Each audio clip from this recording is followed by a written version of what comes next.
Ever peeked inside your watering can and thought, yikes, let's fix that without bleach, gloves, or a gas mask? Algae, mineral deposits, and even mold, your watering can can harbor all sorts of gremlins that can damage your garden. And if you're using compost tea or fertilizer, even worse. But don't worry, Mother Nature's cleaning crew is in your pantry. Okay, so to get started, we need a few things. Obviously, we need a watering can, right? So I've got an old Haws watering can. I've got some vinegar I'm going to mix with water. I've got a standard tool brush. You can get these on our site along with a pot brush. And I've got a little container for my baking soda, a broom just to clean off some of the junk, and this is about it to get started. First off, I always like to give it a cleaning with one of my pot brushes. Go around and get some of this stuff out, and we'll walk over to the water and wash it out to begin with. So we'll go ahead and start here. Give it a swirl. Dump that bigger stuff out. You can see some of it's still in there, so I'll grab it out. Give it another swirl.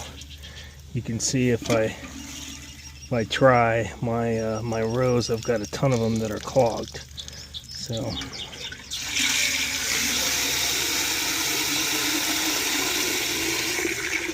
fill it up about halfway.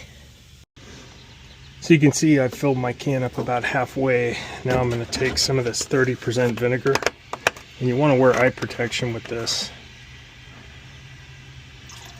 Give it a shot. I just normally give it a little bit, and we'll leave it here for about a half hour and let it do its wonders. So it's been about a half hour, so I'm actually going to go in here and do some scrubbing with my handy brush.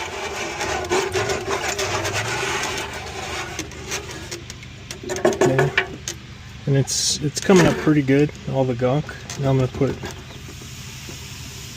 some baking soda in there, and you can see I get a nice fizzle. Let's put some in, shake it a bit. That'll fizzle and get a lot of the stuff cleaned up. You can see it's starting to bubble. So I put the baking soda in, give it a nice scrub, and I'm getting it really clean. Scrub that Haws emblem a little bit and see if we can make that shine along with some of the outside. And I'll go ahead and do the rest of this and then show you the result. So you can see I really cleaned out a lot of the gunk, especially in the can. There's still some left. I could, continue to scrub with the brush, which does a really nice job. You can see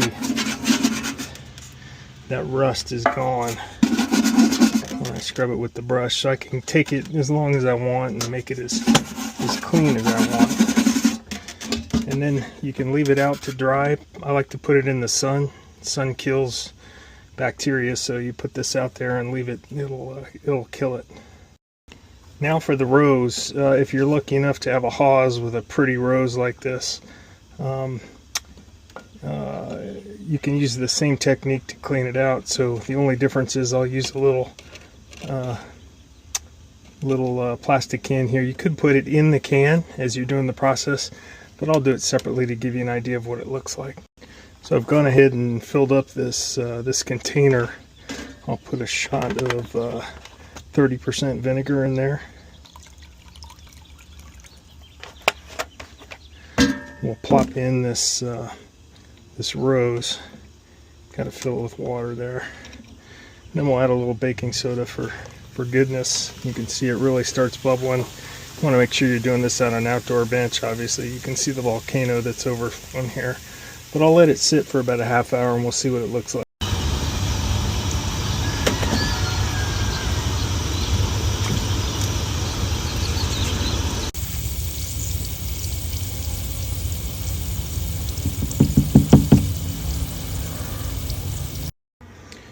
So this rose has been in for about a half hour. You can see the deposits essentially are cleaned off it. You can see that the holes no longer have those little calcium deposits, which they've been opened up Makes it really nice. If you want to shine this and you want to make it shiny, back to its shiny brass, you can use a combination of lemon juice and salt, rub it on, and kind of use the same technique. I don't like that. I like the patina that it's got, so we'll keep that. Here she is all done. If you take a peek inside, looks pretty clean. You can see a lot of the dirt came off the outside. I could keep scrubbing it. And then I've got my rose that's nice and clean without those deposits.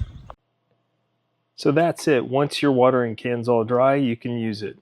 A chemical-free, garden-approved way to clean. For heirloom quality gardening cans, the brushes you've seen in this demo, and more garden wisdom, visit the Celtic Farm, and don't forget to like, subscribe, and clean your can.